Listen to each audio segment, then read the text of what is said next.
Bonjour à tous, aujourd'hui je vous présente le sympathique Roll and Write Corinthe, un jeu de Sébastien Pochon, illustré par Julio César pour 2 à 4 joueurs de 8 ans et plus, et pour des parties d'environ 20 à 30 minutes. Le jeu est édité en France chez Days of Wonders. Il s'agit d'une version Roll and Write du classique Ispahan du même auteur. Dans Corinthe, les joueurs incarnent des marchands qui doivent livrer des marchandises ou des chèvres pour se faire un nom et devenir incontournables. À la fin des tours de jeu, celui qui a le plus de points remporte la partie. Avant la mise en place, je vais vous présenter les feuilles de notes et le plateau port. À gauche se trouvent les 4 quartiers divisés en échoppes pour 4 marchandises distinctes. Les épices en orange, les tapis en bleu, le vin en violet et l'huile d'olive en vert. Sous les quartiers se trouve la zone de compte-tours. À 2 et 3 jours, il y a 2 tours supplémentaires par joueur. La partie droite se découpe en plusieurs éléments. Le marché avec son intendant au centre, j'y reviendrai pour expliquer son fonctionnement, l'or et les chèvres, et enfin les bâtiments qui permettent d'obtenir divers bonus au cours de la partie lorsqu'ils sont construits. J'y reviendrai également. Sur le plateau port, on retrouve les 4 quartiers de la feuille de notes, ainsi qu'une zone pour l'or et une zone pour les chèvres. Pour la mise en place, c'est très simple. Le plateau port est placé au centre de la table. Chaque joueur reçoit une feuille de notes et un crayon.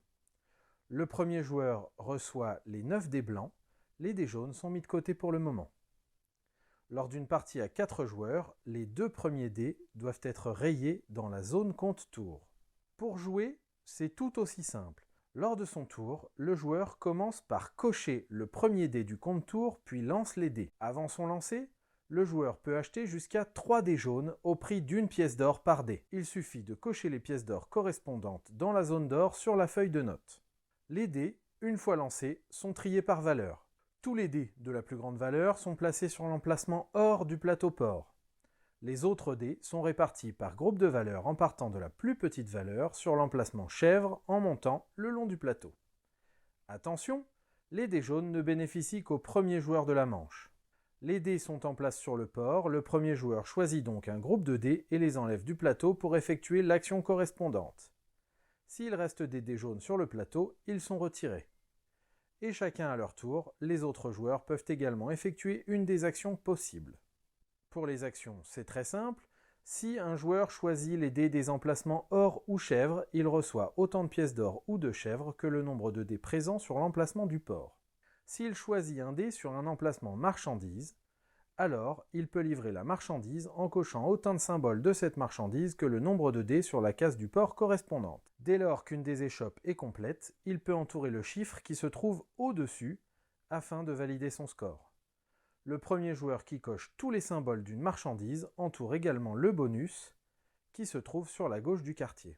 Les autres joueurs ne peuvent plus y prétendre mais peuvent continuer à livrer des marchandises de ce type.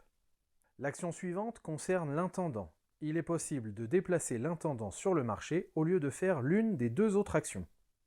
L'intendant est déplacé en utilisant cette fois la valeur des dés et non leur nombre. L'or peut être utilisé pour moduler les déplacements de l'intendant, une pièce d'or par pas en plus ou en moins.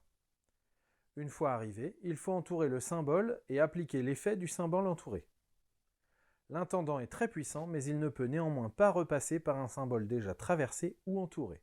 À la fin de son tour et après son action, un joueur peut construire un ou plusieurs bâtiments. Il suffit pour cela d'en payer le coût en rayant l'or et les chèvres correspondants, puis de cocher le ou les bâtiments construits. Chaque bâtiment dispose d'un pouvoir. Le temple permet de gagner 3 points par bâtiment construit. L'entrepôt permet de cocher un symbole supplémentaire de la marchandise que l'on décide de livrer.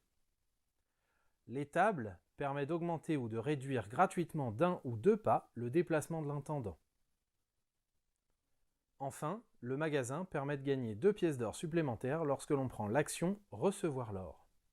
Une fois que tous les joueurs ont agi lors de la dernière manche, tout le monde compte ses points. Celui qui a le plus de points remporte la partie. S'il y a une égalité, Celui à qui il reste le plus de pièces gagne. Un petit ajustement existe pour jouer à deux. Chaque manche permet au joueur actif de jouer son tour, puis le second joue également, et enfin, de nouveau, le joueur actif joue un tour. C'est alors qu'on peut changer de joueur actif. Et voilà, vous savez maintenant jouer à Corinthe. J'espère que la vidéo vous a plu. N'hésitez pas à liker, à commenter et à vous abonner à la chaîne. Maintenant, c'est à vous d'y jouer.